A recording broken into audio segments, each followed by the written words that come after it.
Bloomberg Audio Studios. Podcasts, radio, news. Good morning, I'm Nathan Hager. And I'm Karen Moscow. Here are the stories we're following today. Karen, we begin with the presidential race. It is now the final week of campaigning for Donald Trump and Kamala Harris. And with 7 days left until the election, both candidates are fanning out in the battleground states. Former President Trump courted evangelical voters at the National Faith Summit in Powder Springs, Georgia, telling them the country's headed in the wrong direction. I think this is a country that needs religion. It's like the glue that holds it together, and we don't have that. Later, Trump held a rally at Georgia Tech and went after his critics. He's Hitler. And then they say he's a Nazi. I'm not a Nazi.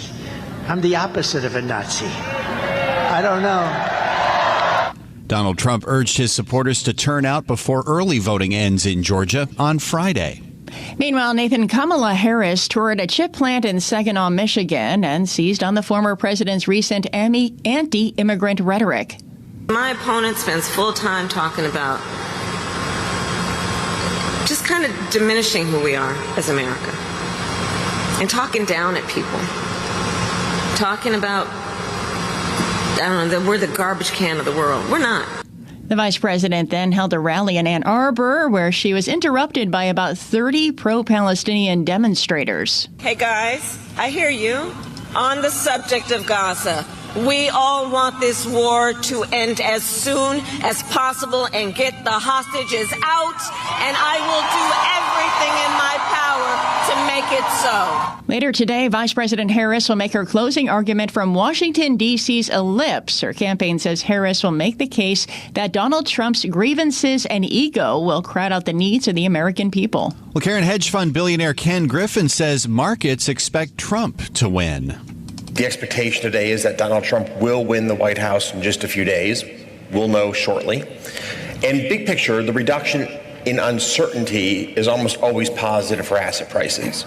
And we're at that moment of peak uncertainty. It is a race that Trump is favored to win, but it's almost a coin toss. Citadel's Ken Griffin is backing candidates who share his conservative priorities. He made those comments at the Future Investment Initiative in Saudi Arabia. Nathan, Bitcoin is seen as a Trump trade due to the Republican nominee's support for digital assets. The world's biggest cryptocurrency is trading at its highest level since June. It is currently above $71,000 this morning. And a stock in Trump's social media company, Trump Media and Technology, it is higher, up 10.5% in early trading. It's trading at a 5-month high. Well, Karen, Amazon founder Jeff Bezos is speaking out now about his newspaper's decision to stop endorsing presidential candidates. Bezos owns the Washington Post. He says it addresses a credibility gap in the media industry. In an essay published on the Post website, Bezos said, quote, "Most people believe the media is biased." He went on to write, "Anyone who doesn't see this is paying scant attention to reality." Well, the election is just 1 week away, Nathan. The baseball season may be over tonight. That's because the Dodgers beat the Yankees to take a 3-0 lead. And we get the very latest at Bloomberg's John Stashower. John, good morning. Good morning, Karen. It was World Series Game 3 at the stadium, and it began with a home run by the same guy who had homered twice in L.A. It is a fastball. It's ripped down the line. It is gone! A 5th consecutive World Series game with a Freddie Freeman home run. And the Dodgers are on the board first in Game 3. Fox Sports had the call. Dodgers went on to win by the same 4-2 score as Game 2. Yankees didn't score until there were 2 outs in the bottom of the ninth. The series, yes, 3-0 Dodgers. So going for the sweep, with the Yanks looking to stay alive tonight. All right, John, thank you. Well, John will be back with us in just a few minutes for more details on Game 3 of the World Series, as well as highlights from Monday Night Football. Well, now, Karen, let's turn to the latest developments in the Middle East. Israeli Prime Minister Benjamin Netanyahu says he is open to a short truce that would lead to the release of a small number of hostages still being held in Gaza. Netanyahu's remarks followed a meeting between his top negotiator and senior Qatari and U.S. officials in Doha yesterday.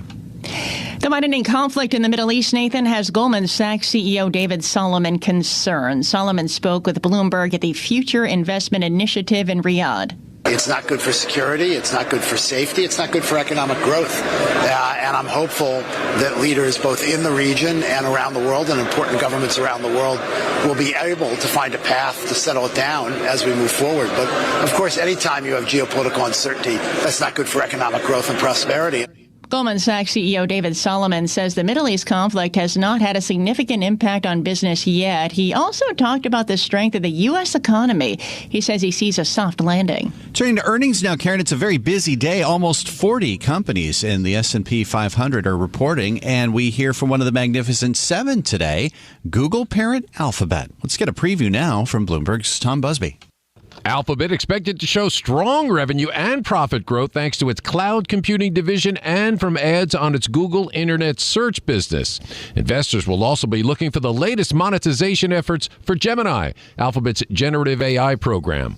Bloomberg consensus calls for revenue of $86.44 billion, most of that from Google search ads. Earnings per share, $1.83, and shares of Alphabet up 19% so far this year. Tom Busby, Bloomberg Radio. All right, Tom, thanks. Well, shares of Ford are down more than 6% this morning. The automaker says full-year earnings will be at the low end of its forecast. Ford is struggling with warranty costs and supply disruptions tied to recent hurricanes. And earnings are in focus overseas as well, Karen, with HSBC and oil giant BP reporting. Let's go to London. Get the latest with Bloomberg's Ewan Potts. Ewan. Nathan and Karen, a buyback and a beat on profits and revenue at HSBC. Europe's biggest bank told investors today it will buy back $3 billion of shares after its wealth arm benefited from higher private banking volumes in Asia. The buyback story also in focus at oil major BP, the London-based company maintaining the pace of its quarterly buybacks at $1.75 billion, despite weak crude prices putting pressure on the balance sheet. And over in Germany, Europe's biggest airline group has confirmed its full-year guidance. Lufthansa says also saying that robust demand for premium travel helped it to a record revenue in the latest quarter. In London, I'm Ewan Potts, Bloomberg Radio. All right, Ewan, thanks. Time now for a look at some of the other stories making news in New York and around the world. For that, we're joined by Bloomberg's Michael Barr. Michael, good morning. Good morning, Karen. Election security protocols are being put to the test in the Pacific Northwest after incendiary devices were ignited near ballot boxes in two cities. The fires were quickly put out in Portland, Oregon and Vancouver, Washington. Police believe the two fires are connected. Early voters are now standing in lines in person at the Clark County Elections Office in Washington State. I just wanted to make sure that our vote got counted and that we didn't have to get a new ballot or anything. A Clark County auditor says officials do not know how many ballots were affected by the fire. Former Trump advisor Steve Bannon is scheduled to be released from prison today after serving a 4-month sentence. Bannon was convicted of contempt of Congress for refusing to cooperate with the investigation of the January 6th attack on the Capitol. Bannon surrendered July 1st at the low-security federal prison in Danbury, Connecticut. Bannon is expected to make remarks this afternoon in New York. Hundreds of Pepsi workers are being laid off after the company decided to close a plant on the south side of Chicago. Workers say they found out after they arrived at work yesterday. This man drove a truck for the company. I'm the sole provider in my household. And, my wife has MS. My daughter's about to go to college next year. So I can't put into words what I feel right now. He says Pepsi has agreed to continue pay and benefits through the end of December. Pepsi saying in a statement that they will work with union leadership on the details. New sex assault allegations against hip-hop mogul Sean Diddy Combs. He is accused in one of two lawsuits filed Monday of drugging and sexually assaulting a 10-year-old boy in a New York City hotel room in 2005. The second lawsuit accuses Combs of similarly assaulting a 17-year-old. Combs' lawyers deny the latest claims. In Washington, President Biden hosted a reception at the White House Monday in celebration of Diwali, one of the major holidays of the Hindu religion. The first South Asians arrived in America in the late 1700s, but even into the 18 and 1900s, this diverse community contributed to the growth of this nation. Democrats hope to rally South Asian Americans around Kamala Harris's presidential campaign. Global news 24 hours a day and whenever you want it with Bloomberg News Now. I'm Michael Barr, and this is Bloomberg, Karen. All right, Michael Barr, thank you. Time now for the Bloomberg Sports Update, brought to you by Tri-State Audi. And we welcome back John Stashauer. John. Thanks, Karen. As heard earlier, the Dodgers got a 2-run homer from Freddie Freeman in the first inning. Freeman, of course, hit the walk-off grand slam to win Game 1, also homered Game 2. So he's been the big story, but so has been the Dodgers starting pitching, considered to be a weak link due to all the injuries. Walker Buehler only won 1 of his 18 starts this season, but he got the win last night with 5 scoreless innings. Yanks didn't score until an Alex Verdugo 2-run homer with 2 outs of the night. Dodgers won 4-2, same score as Game 2, and tonight in the Bronx, they go for a World Series sweep, while Aaron Judge looks for the Yankees to stay alive. Playing a good team over there. They got a great ball club. We knew it was going to be a dogfight, so we got to come out swinging. They come out, 2 runs in the first, but we got to keep having good at-bats throughout down the stretch, so we can change everything with 1 game tomorrow. Judge 0 for 3. His struggles continue. Luis Gil starts tonight for the Yanks. The Dodgers will use all relief pitchers. While the Yankees were losing, so were the Giants and Knicks. Giants in Pittsburgh gave up 2 second-half Calvin Austin touchdowns. The first was a 79-yard punt return to snap a 9-all tie. Giants were down 8. They were in Steeler territory. 2nd and 10 at the Pittsburgh 35. Jones takes the snap, back to throw. Under pressure, lobs one right, and it's intercepted over the head of Singletary and picked off by Beanie Bishop. Papa with the call, heard here on Bloomberg Radio. Steelers won 26-18, so Pittsburgh is 6-2, and the Giants are 2-6. Daniel Jones, in his career playing a primetime game, is 1-15. At the Garden, Knicks blew a 13-point second-half lead. Cleveland rallied to win 110-104. Cavs are 4-0. So are the Celtics. They beat Milwaukee 119-108. John Stashauer, Bloomberg Sports. Karen and Nathan. Coast to coast on Bloomberg Radio, nationwide on Sirius XM, and around the world on Bloomberg.com and the Bloomberg Business app. This is Bloomberg Daybreak. Good morning. I'm Nathan Hager. Just 7 days remain until Election Day, and both Donald Trump and Kamala Harris are looking for any advantage they can find. We're the party of common sense. We don't want transgender operations all over the place. We don't want open borders. Either it's Donald Trump sitting in there, stewing over his enemies list, or me, with your help, working for you, checking off my to-do list. That was the vice president rallying supporters in Michigan while the former president got out the vote in Georgia. Joining us for more on this last week of the race is Jennifer Lawless, professor and politics chair at the University of Virginia. Jennifer, good morning. We have 2 candidates who couldn't be farther apart from each other, yet the polls show this race is as close as it gets. Where is there wiggle room at this point? Good morning. Good morning. It seems to me that the only wiggle room really has to do with voter turnout. Virtually every voter has decided whether Donald Trump or Kamala Harris is their preferred candidate.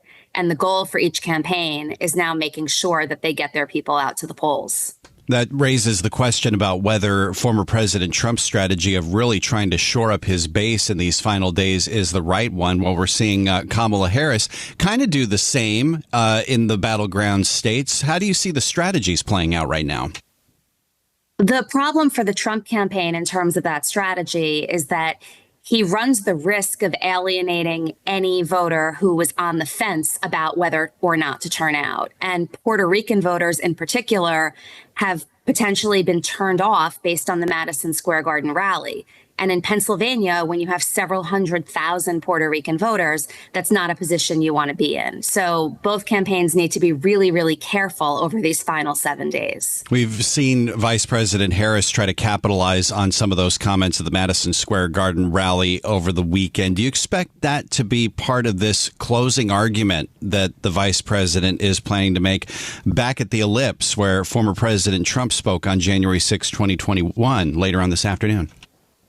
I do, but I think her message is going to be broader. In some ways, it'll likely be the case that she just adds Puerto Rican voters to the list of people that she says Donald Trump has offended over the course of his campaign. And the bigger a coalition she can build and the more and more people she can put into that category, the better off she is. Part of that coalition came out in protest last night at the rally in Ann Arbor for Vice President Harris. We had this pro-Palestinian demonstration. Could support for Israel that Vice President Harris is continuing to show be a hurdle for her in some of these blue wall states like Michigan and Wisconsin? There's no question it's been a hurdle the entire campaign. And part of that has to do with the fact that she's the vice president to Joe Biden, and pro-Palestinian voters don't think that the Biden administration has handled what's been going on in Israel and Gaza appropriately. Now, Kamala Harris is stuck between a rock and a hard place as far as that's concerned, because she is part of this administration. That said, the alternative is Donald Trump, who has made it clear that he and Benjamin Netanyahu have no light in between them, that Trump would support everything that Netanyahu would do. And so although Harris certainly doesn't want to cast herself as the lesser of two evils when it comes to pro-Palestinian voters, she does have an edge. She just needs to convince them to turn out. Got about 30 seconds left. We've already had tens of millions of voters turn out in early voting. What's the trajectory that we can see there? And is early voting a solid indicator? In 2020, people who voted early were overwhelmingly Democratic. It looks like the Democrats still have a pretty substantial advantage when it comes to early voting this time around, but it's less predictive than last time simply because the Republicans are embracing the method as well. This is Bloomberg Daybreak, your morning podcast on the stories making news from Wall Street to Washington and beyond. Look for us on your podcast feed by 6 a.m. Eastern each morning on Apple, Spotify, or anywhere else you listen. You can also listen live each morning starting at 5 a.m. Wall Street time on Bloomberg 1130 in New York, Bloomberg 99.1 in Washington, Bloomberg 92.9 in Boston, and nationwide on Sirius XM Channel 121. Plus, listen coast to coast on the Bloomberg Business app, now with Apple CarPlay and Android Auto interfaces. And don't forget to subscribe to Bloomberg News Now. It's the latest news whenever you want it, in 5 minutes or less. Search Bloomberg News Now on your favorite podcast platform to stay informed all day long. I'm Karen Moscow. And I'm Nathan Hager. Join us again tomorrow morning for all the news you need to start your day right here on Bloomberg Daybreak.